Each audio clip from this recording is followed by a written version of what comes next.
Question क्या कह रहा है देख लीजिए। कहता है क्रिप्टोकिडिज्म का अर्थ क्या होता है। देखिए क्रिप्टोकिडिज्म का अर्थ होता है कि बच्चा जन्म लेता है ना, तो बच्चा जन्म लेता है तो उसके कुछ समय के बाद उसका जो ये होता है टेस्टिज जो होता है, वह टेस्टिज जो होता है वह अंडकोश में आ जाता है। जो पहले जन्म से पहले एब्डोमिनल कैविटी में रहता है वह आपके टेस्टिज में उतर आता है। लेकिन जन्म के बाद भी कुछ समय के बाद भी अगर टेस्टिज जो है स्क्रोटम में अंडकोश में नहीं उतर पाता है तो उसी सिचुएशन को हम लोग क्रिप्टोकिडिज्म कहते हैं। ठीक है, तो over size testicle, testes infection, ठीक है, देख लीजिए अनडिसेंडिंग टेस्टिज, स्मॉल टेस्टिज, तो क्या होगा अनडिसेंडिंग टेस्टिज होगा। ठीक है, ध्यान में रखिएगा। दूसरा क्वेश्चन है यहाँ पे, डाउन सिंड्रोम को निम्न नाम से भी जाना जाता है। आपको पता होना चाहिए डाउन सिंड्रोम का मतलब डाउन लिखाता है बट डाउन होता नहीं है, इसमें एक बढ़ा होता है। ठीक है, तो 21 नंबर का जो ट्राइसोमी होता है A21 वाला, देख लीजिए मैं बताता हूँ आपको कैसे होता है। Trisomy 21, trisomy 18, trisomy 13, trisomy 23।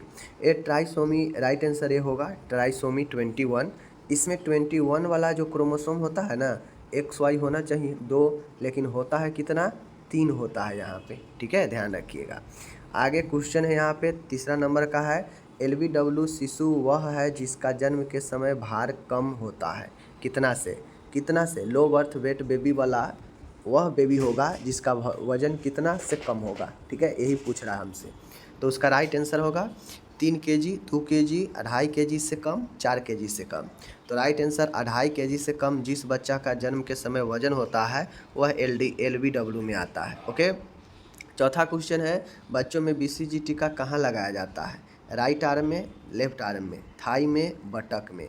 तो BCG का टीका आपको पता है जैसा कि हम लोग देते हैं, वह देते हैं लेफ्ट आर्म में, बाएं भुजा में। ठीक है, ऊपरी भुजा में।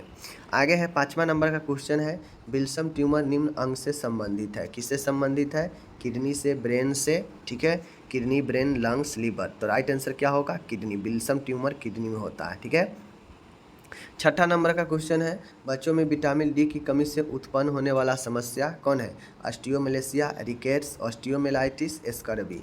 तो राइट आंसर क्या होगा अपने को, right answer option number B rickets होगा विटामिन डी की कमी से।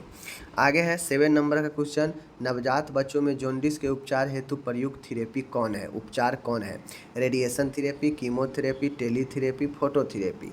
तो मैं आपको बता दूं जॉन्डिस के लिए प्रमुख बच्चों का जो उपचार है वह प्रकाशीय चिकित्सा, ऑप्शन डी फोटोथेरेपी होता है। ठीक है, आगे का क्वेश्चन है 8 नंबर का, बच्चों में चिकन पॉक्स का कारण क्या होता है। चिकन पॉक्स, ठीक है, hepatitis, enterovirus, varicella virus, Ebola virus. क्या होगा राइट आंसर, राइट आंसर 8 का होगा वेरिसेला जोस्टर जो वायरस होता है वही। ठीक है, वेरिसेला वायरस। नेक्स्ट क्वेश्चन है 9 नंबर, नॉर्मल डिलीवरी के बाद ठीक है डैश करने के प्रयास किए जाने चाहिए डैश के भीतर। यहाँ पे थोड़ा टाइपिंग में इधर उधर हो गया है, मैं बता देता हूँ। नॉर्मल डिलीवरी के कितने समय के भीतर जो है स्तनपान का प्रयास किया जाना चाहिए, क्वेश्चन यही पूछ रहा है, समझ गए। तो राइट आंसर जो होगा ऑप्शन ए में है 2 घंटा, ऑप्शन बी में है 1 घंटा, ऑप्शन सी 3 घंटा, ऑप्शन 4 घंटा। तो जो राइट आंसर होगा ऑप्शन नंबर बी आधे घंटे। ठीक है, आधे से 1 घंटे में प्रयास करना चाहिए। 10वां नंबर का क्वेश्चन है, हाइड्रोसिफलस का कारण क्या होता है। आपको मैंने पढ़ाया हाइड्रोसिफलस में होता है कि बच्चा जो होता है उसके सर में CSF का प्रोडक्शन ज़्यादा होने से CSF का ऑब्जर्प्शन कम हो जाता है, शोषण कम हो जाता है CSF का, जिससे वो CSF मस्तिष्क के ही वेंट्रिकल में क्या होता है जमा होने लगता है, जिससे सिर का आकार बड़ा होने लगता है। तो हाइड्रोसिफलस का कारण ओवर प्रोडक्शन ऑफ CSF, ठीक है, under production of CSF and meningocele infection and head injury. तो राइट आंसर क्या होगा option A over production of CSF। ठीक है, 11 क्वेश्चन है, बच्चों में सर्वाधिक कॉमन रक्त कैंसर कौन होता है। Leukaemia, lymphoma, leukopenia, agranulocytosis. ठीक है, तो राइट आंसर क्या होगा बच्चों में सर्वाधिक ल्यूकोमिया रक्त कैंसर में यही होता है। ठीक है, आगे है 12 नंबर का क्वेश्चन है, क्वास्कियोर का कारण क्या है। Vitamin deficiency, calcium deficiency, protein deficiency, fat deficiency. तो क्वास्कियोर जो होता है वह ऑप्शन सी प्रोटीन डिफिशियंसी के कारण होता है। ठीक है, 13 नंबर का क्वेश्चन है BFHI baby friendly hospital initiative का उद्देश्य क्या है? Improve family welfare service, immunization of all children, increase in breast feeding practice, ठीक है, इम्प्रूव MCH सर्विस। तो राइट आंसर क्या होगा? आप लोग कमेंट करके बताइए कि जो BFHI जो होता है इसका क्या मेन उद्देश्य है इन चारों में। आप लोग कमेंट कीजिए, ये क्वेश्चन आपके लिए, ठीक है।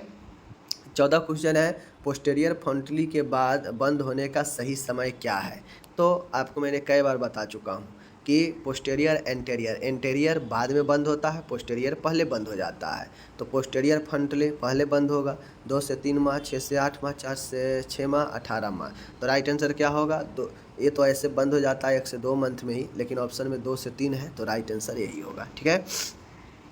15 है नॉर्मल अपगार स्कोर कितना होता है? 0 से 3 होता है, 4 से 7 होता है, ठीक है, 7 से अधिक या 10 से कम। तो राइट आंसर 7 से अधिक जो होता है उसको हम लोग नॉर्मल मानते हैं अपगार स्कोर में। 60 नंबर का क्वेश्चन है बच्चे का वजन जन्म के वजन का 3 गुना होता है कब? कब जो है जन्म के वजन का 3 गुना हो जाता है, कितने समय में? 9 महीने, 12 महीने, 15 महीने, 18 महीने। तो जो राइट आंसर होगा वह राइट आंसर अपना ऑप्शन नंबर बी, 12 महीने में अपने जन्म के वजन का 3 गुना हो जाता है बच्चा, ठीक है। 17 है जब नवजात शिशु का सिर धीरे से दाएं से बाएं घूमता है तो समानता आंखें नहीं घूमती है, यह क्या दर्शाता है? मान गए बच्चा अपना सिर जो है दाएं से बाएं घुमाया, ठीक है, सिर घूम गया, बट उसका आँख जो है जिस साइड था उसी साइड है, आँख उसका नहीं घूमता है, तो यह क्या दर्शाता है? कौन सा reflex? Moro reflex, blinking reflex, gagging reflex, doll eye reflex. तो राइट आंसर क्या होगा? डॉल्स आई रिफ्लेक्स, यानी उसका आँख गुड़िया की तरह रहता है, ठीक है, इसीलिए आपको लगेगा कि बच्चा का सिर तो घूम गया लेकिन आँख उसका नहीं घूमा। यह रिफ्लेक्स है डॉल आई रिफ्लेक्स, ठीक है। डाउन सिंड्रोम है, क्या है? न्यूट्रिशनल डिसऑर्डर है, क्रोमोसोनल डिसऑर्डर है, कार्डियक डिसऑर्डर है, रिस्पायरेटरी डिसऑर्डर है। तो आप डाउन सिंड्रोम के बारे में जानते हैं, ठीक है, यह एक क्रोमोसोनल डिसऑर्डर है, ठीक है, ऑप्शन बी। आगे है 19 नंबर का क्वेश्चन है, अच्छा है, जन्म के समय सिर व छाती के परिमाप में कितना का अंतर होता है? जब बच्चा जन्म लेता है तो उसके सिर और उसके छाती का जो व्यास आप मापेंगे तो उसमें कितने का अंतर आएगा? 1 सेंटीमीटर, 3 सेंटीमीटर, 5 सेंटीमीटर, 7 सेंटीमीटर। तो राइट आंसर होगा ऑप्शन नंबर बी, 3 सेंटीमीटर का अंतर होगा, ठीक है। आगे है 20वां नंबर का क्वेश्चन है, अच्छा क्वेश्चन है, निम्नलिखित बीमारियों में कौन सी कॉप्लिक स्पॉट द्वारा चरितार्थ होती है, यानी कॉप्लिक स्पॉट के द्वारा जानी जाती है? तो हैजा, खसरा, गोलघोंटू, क्षय रोग। तो राइट आंसर होगा कॉप्लिक स्पॉट मीजल्स के द्वारा, ठीक है, याद सर्च कीजिए चैनल पर आकर, आपको मिलेगा, आप उसे देख ले और उसे क्लियर कर ले, ठीक है। चलिए मिलेंगे अगले वीडियो में, अपना ख्याल रखिएगा, धन्यवाद।